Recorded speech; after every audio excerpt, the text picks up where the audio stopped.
Hi， 歡迎大家嚟到我哋嘅都市閒情。今日我有拍檔 Lala。Hello， 大家好。係，亦都好高請到我哋嘅警長阿 William， 亦都請到我哋嘅前指揮官 Chester。大家好。今日我哋就傾下好多唔同嘅話題啦。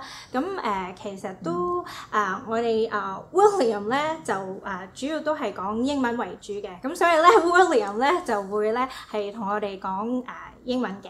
咁Chester 係香港人啦，咁 Chester 都會即係同我哋用翻廣東話去溝通嘅。咁其實兩位都好有經驗啦。咁我哋都想問翻，即係最近咧喺洛杉磯發生好多事，睇下佢哋即係對最近嘅Black Lives Matter 有咩即係嘅 point of view 嘅，有咩角度同大家分享嘅。So I'm going to ask William first to introduce yourself to our audience. Hi, everyone. My name is William Wu. I'm the police chief for the Compton School Police Department. And how long have you been in the police department? At Compton for 7 years. 7 years? As the police chief, yes. Yeah, and for your entire career, how long have you been doing this for? Started in 1994. Oh, 1994. Let me do some math. So very experienced. 咁William 咧就係Compton 學區嘅警長嚟嘅。咁佢其實佢已經有20幾年嘅經驗啦。咁主要其實佢都好多時間咧係放喺學區或者青少年嘅罪案嘅prevention 啦，即係同埋一啲counseling 嘅。And Chester 可唔可以介紹下你自己啊？我咧就1992 92年咧就美國輔助空軍就 pilot， 我係呢個搜索隊嘅。咁99年咧就轉咗做美國洛杉磯縣警察局嘅後備指揮官後備警察先。咁我就2004年升做指揮官，就到2015年就退出。咁就轉翻做普通嘅警察咁樣。咁都想問翻William 同 Chester 啦，對於即係近期我哋即係洛杉磯啦，發生好多事同埋全美國其實都好多 riots 啦，好多 protest 啦。咁想知道咧，其實佢哋對於 Black Lives Matter 咧，佢哋嘅感想或者啲感覺係點樣嘅 ？So William, recently, basically in the whole United States, we have riots going on, we have protests, some very peaceful, some kind of violent. So what do you think of Black Lives Matter from your point of view? Well, we have to stay neutral in these matters, but right. I do believe in the absolute right under American Constitution and California state constitution. You have the right to assemble and protest and petition the government for redress of your grievances. So I'm all for peaceful protest. I'm all for people assembling and making their voices heard, definitely. By all means, I support that. I will defend that. My officers are ready to defend that as well. But there's a line that between peaceful protests and people who take advantage of the situation, and which is unfortunate. Some people take this opportunity to commit their crimes. Like looting, right? Looting and hurting people's businesses, and it's unfortunate because this is a legitimate issue that needs to be talked about. America has a lot of things that we need to work on, but the crime and all the lawless actions take away from that. So people get distracted and now they're looking at the crimes instead of what's the basic issue, and we need to talk about the issues. So people need to understand we need to do this and we need to talk, but we need to do it the right way and we need to keep it peaceful and lawful. I've talked to the leaders in Compton, I've talked to Compton activists, and I thank them. I went to them and I said, thank you very much for keeping it peaceful, because Compton has had a lot of assemblies, but we've been keeping it peaceful. And we've talked about issues openly. We have an open dialogue in Compton, and for all the things you hear in America, all the cities that have these riots and actions, you don't hear about it in Compton because we have that open dialogue where we can talk to each other, and we don't have people taking advantage of the situation. Because I want to thank the leaders in Compton, because they are proactive. They went out and they said, we want to keep this peaceful. We want to make sure we talk, we do what we have to do to get our voices heard, but we don't want crime and we don't want looting and we don't want distractions from the main issues here. Right， 咁其實William 作為警長啦，亦都作為警察，其實都係持有一個中立嘅角度嘅，因為其實喺美國啦，都係即係好注重人權嘅，大家只要係和平咁去示威或者和平咁去表達你嘅聲音咧，係好歡迎嘅，係絕對冇問題嘅，但係絕對唔歡迎一啲暴力嘅人士啦，或者借住呢個Black Lives Matter 去搞事嘅人咯，因為好多人其實真係因為 Black Lives Matter 或者為咗 George Floyd 咧出嚟咧去發聲嘅，但係亦都有啲立心不良嘅分子咧係即係因為呢件事去 take advantage 咧而即係搞亂咗我哋嘅治安啦，我哋嘅和平，咁所以咧其實只要係和平嘅，佢哋都會好支持嘅。咁我哋都知道而家有啲 police 因為好多爭執啦，佢亦都係辭去佢嘅工作㗎。咁我想問下咧，佢哋有冇啲對嘅警隊有咩影響咁樣咯 ？I know that some police they feel that they don't get respected and they kind of drop out the police force. How do you feel about your employee or the police? Do they affect the spirit in the police force? It's been going on for a long time. This is not new. Disrespecting the police and not respecting the authority, that's been going on for a long time in America. It just now, it's becoming more and more apparent because, like I said, there's some people out there who are just taking advantage of the situation and distracting from what we need to talk about, which is unfortunate. When we take this job in the police academy, they always told us, you think wearing the uniform and the badge is going to give you some kind of authority. It's not. The first time someone's going to come up to you and say, I don't care who you are or what you're wearing, and then cusses at you or disrespect you, you still have to deal with it. So we know from day one, that's part of the job. It's part of what we train for. So right now, I tell the new officers and a lot of the young people, I said, you guys have a real tough road, but we'll get through it. I mean, police, when I started, 94, 93, I mean 92, Rodney King happened. Yeah. And the police went through a change. 93, 2 Compton officers got assassinated on the streets. I went through the 97 Rampart LAPD with the LAPD officers who were drug dealers and doing all kinds of stuff. It goes ups and downs. The cycle of American policing, this is something that happens. Unfortunately, we always will have some bad officers out there who, one bad cop will destroy everything the rest of us do. For 10 years, I can build good relationships for 10 years, and one bad cop will ruin that. And that's something that we all live with, and we know it. So right now, yeah, a lot of officers saying, you know, why should I do this anymore, or why do I want to go out there? But if you choose this job, and I always tell people, no one made you become a cop. You wanted to be a cop. You know what comes with the job. So you just have to accept it and do your job professionally. And if you really think, I can't tell people, if they really think at this point they don't want to do it anymore, I respect that too. That's their choice with their life. But you can't lose your perspective on why you became a police officer in the first place. We became cops, Chester understands totally. It's because we want to serve. Yes. We put on this uniform, we want to serve. It's a service. Police is not we don't make any products. Our product is our service. Yes. So when you become a police officer, you choose, I'm going to serve people. And how do I serve people? By protecting them, by helping them, by putting my life on the line for a stranger if I have to, so I can serve them. This is our choice.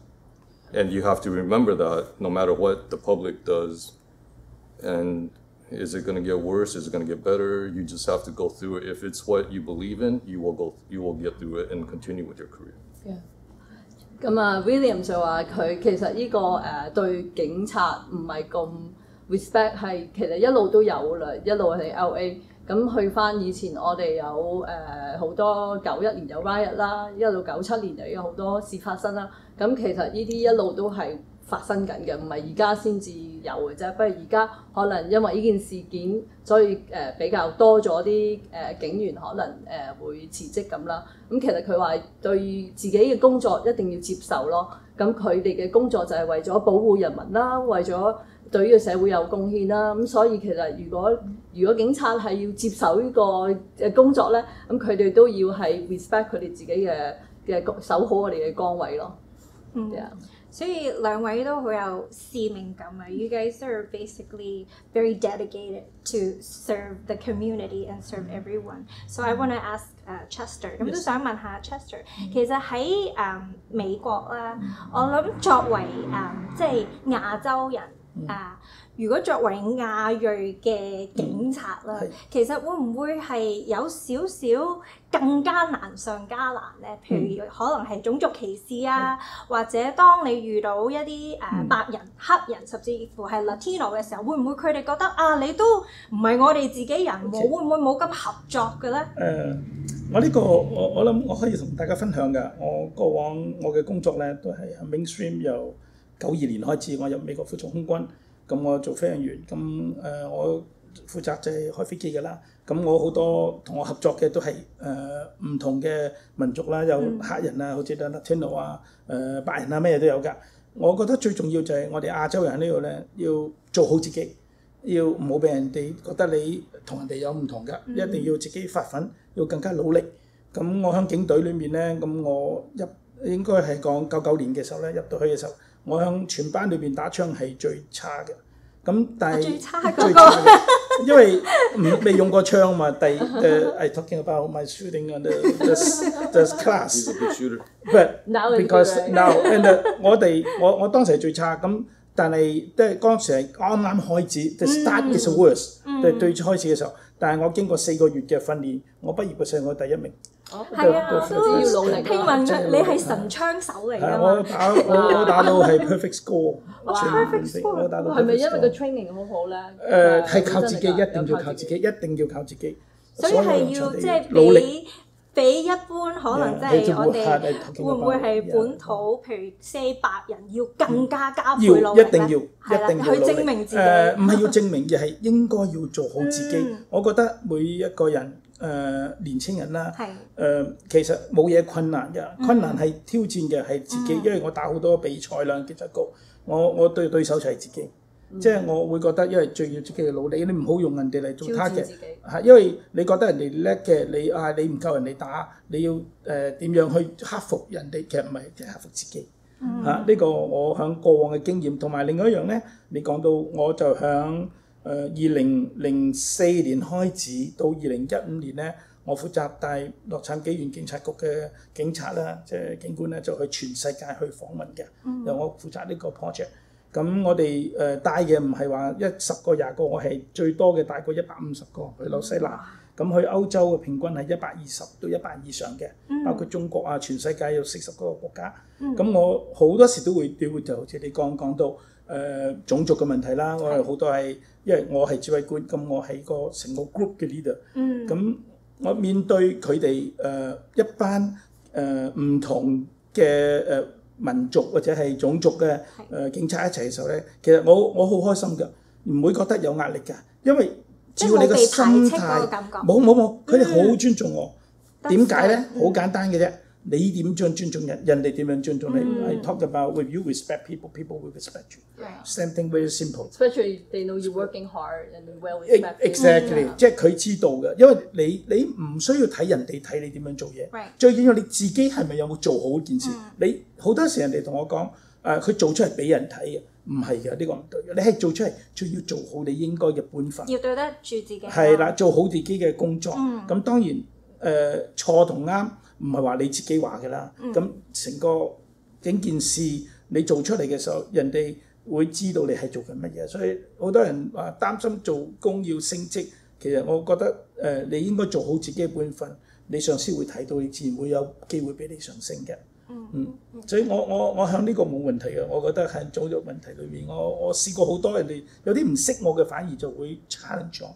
即係會對我嘅挑戰就係覺得你梗係有關係啦，你中國人好識做啲搞關係嘅，搞關係啦，做啲嘢咁樣，其實最重要靠自己。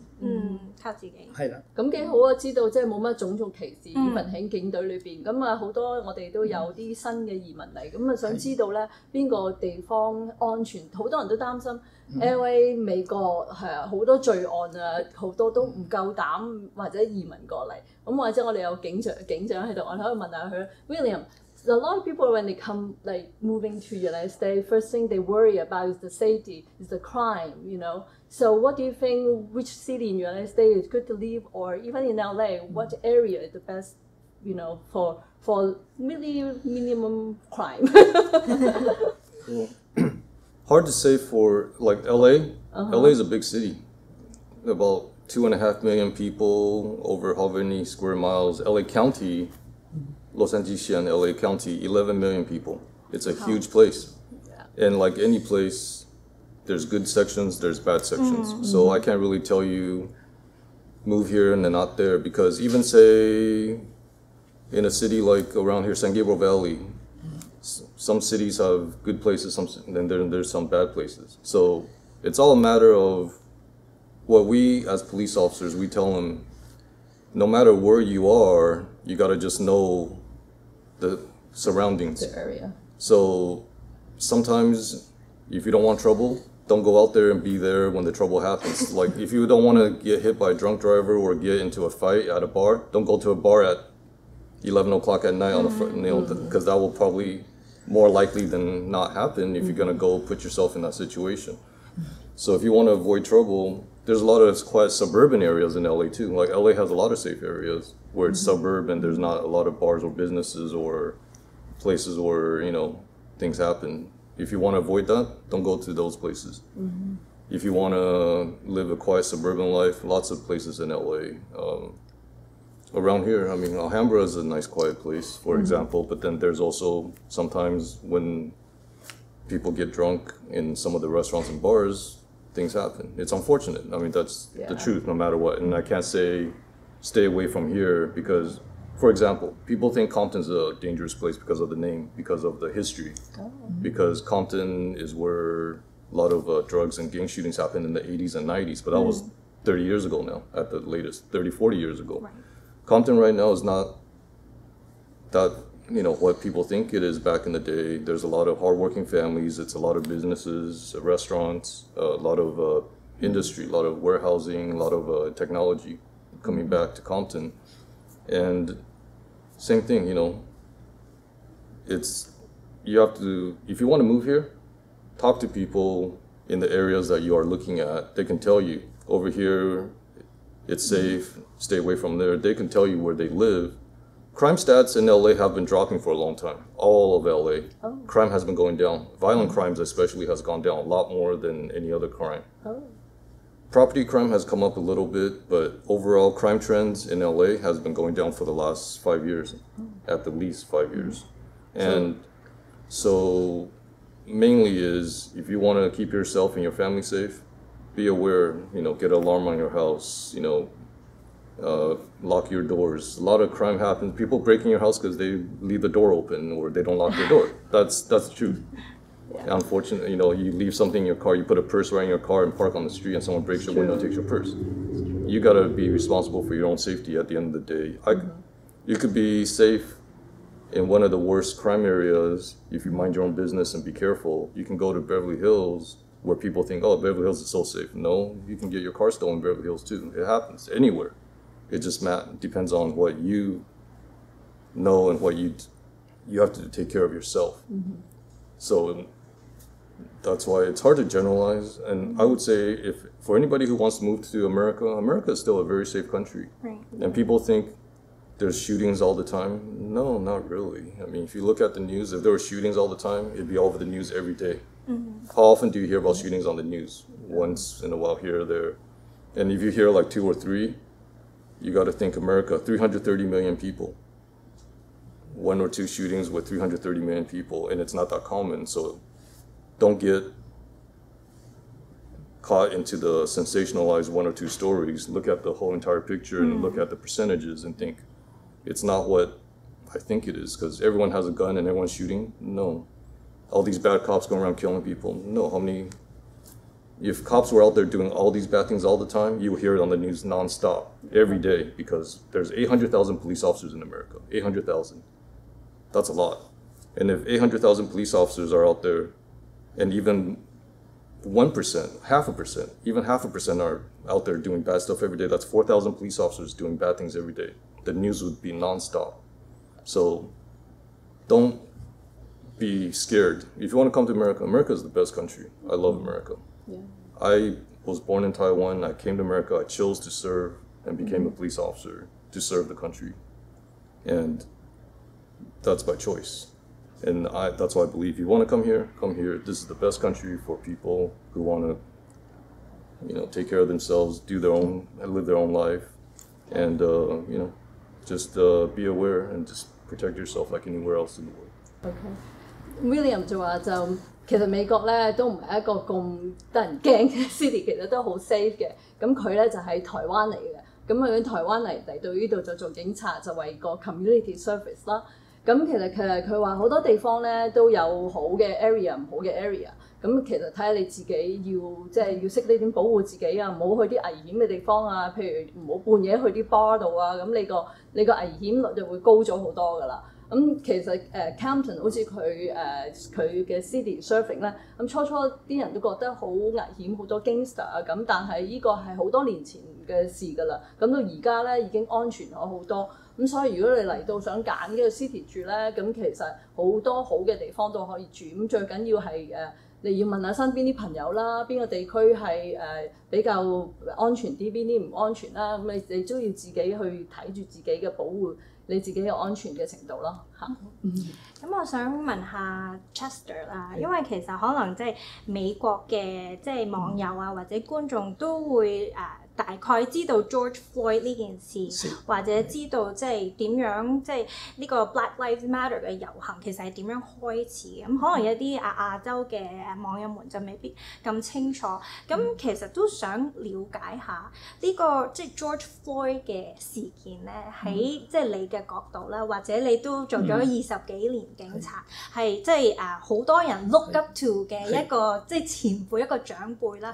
你對一啲下一代啊或者唔係好了解呢件事嘅即係網友們，你嘅睇法係啲乜嘢咧？因為我響警察局裏面我都做過好多個唔同嘅部門，咁正如頭先 William 警長講過啦，其實警察裏面咁多警察裏面咧，我哋都有一部分好少啦，係因為佢嘅影響到成個美國嘅警隊。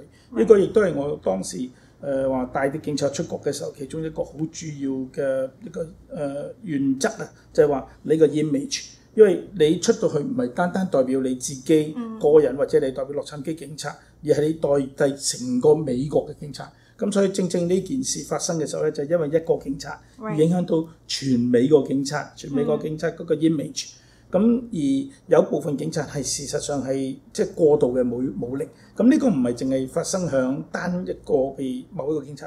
咁其實全世界好多國家啦、地方啦，都有一啲所謂暴警或者叫黑警，佢哋叫做。咁但係呢啲一兩個人咧，唔係可以代表咗成個警隊嘅。咁包括我哋自己洛杉磯縣警察局啦。咁你話全部都 guarantee 係好警察咧，其實唔係，都有一小部分可能係一啲比較武力嘅暴力嘅警察。咁而家我自己亦都睇到好多呢啲咁嘅 case 啦。咁當然希望能夠改善。咁而呢件事發生，正就係好似喺92年發生 Ronald King 一樣 ，Ronald King 嘅時候一樣係因為一啲黑人而俾一啲民眾出嚟投訴或者睇到嘅時候。咁我哋整體嚟講，我係美國，因為我同我哋警察去過咁多個國家訪問交流，都係同警察部門交流㗎。咁我自己亦都可以咁講一句，我哋美國警察其實真係非常之好嘅一個警隊嚟㗎。即係我哋美國警察係經過好多嘅訓練啊，同埋佢哋做嘢啊，各方面都好有原則嘅。即係大部分都要 follow 一個，即係譬如你 arrest 一個 criminal， 係咪都要 follow 一個 protocol？ 一定有 protocol， 一定會係嘅，一定可以㗎。咁當然好似今一次嘅事件係一個單一事件啦。咁而佢令到即係好似而家呢次係判佢係二級謀殺嘅。 Right. 咁呢個係比較非常之嚴重，因為做一件事令到一個犯人或者係疑犯咧，甚至乎可以咁講係死亡嘅話，其實係唔應該咯。我哋唔應該咁樣做。好多代價出嚟咯，佢自己都。你講過美國警察係啦，佢都要付好多代價。佢唔係代價，而係佢要負呢個責任。係咯，係咯。佢呢個唔係代價咁簡單，係個責任。咁但係佢呢個責任而影響到我哋選美國嘅警察。咁我又想問下、了解下，因為我哋對警察咧都覺得好權威、好有威嚴嘅。咁亦都想了解下，譬如喺 George Floyd 呢個事件啦，即係以我去睇新聞咁樣，就係了解到其實咧 George Floyd 咧佢已經係上咗手銬，咁佢亦都係冇任何嘅 weapon 喺身㗎啦。咁佢亦都唔係拒捕嘅。咁喺呢個情況之下 ，which is 係Derek Chauvin 啦，即係嗰個白人嘅警察啦。佢依然係用佢個即係膝頭哥去kneel on 佢個頸，咁呢個係乜喺你哋嘅認知或者喺即係洛杉磯嚟講，係咪一個正常嘅 protocol 咧？唔正常，對我自己覺得，因為每一個人嘅工作嘅手法唔同，我自己都做過好多 case 啦。我譬如好多時我自己親自有個 practical case 就係鎖咗個犯人，咁其實佢係做即係傷咗好多人。咁其他被受傷嘅家人嚟到之後咧，好想去武力對待呢個犯人，但係我自己會保護佢，即係唔會俾任何人去觸動呢個疑犯嚇。咁呢個係好重要一個心態咯，即係佢被鎖上嘢，你唔需要用更大嘅武力，你只要即係我自己個人咧比較喜歡係all talk 比較對用言語去說服佢，去同佢傾啊，同埋希望大家即係我講。會 be respect each other， 雖然佢係疑犯，但係佢都係 human being， 咁所以唔需要太大嘅武力，咁即係我覺得佢就係過度嘅武力比較暴力咗咁樣。咁好啊，我哋下一節再翻嚟同大家傾下。多謝你 William and Chester， 多謝你哋收睇我哋嘅都市閒情啊！記得如果你中意嘅咧，記得俾 like 我哋同埋 subscribe 楊 Sir 頻道啊！如果你有啲乜問題嘅咧，記得留言俾我哋啦。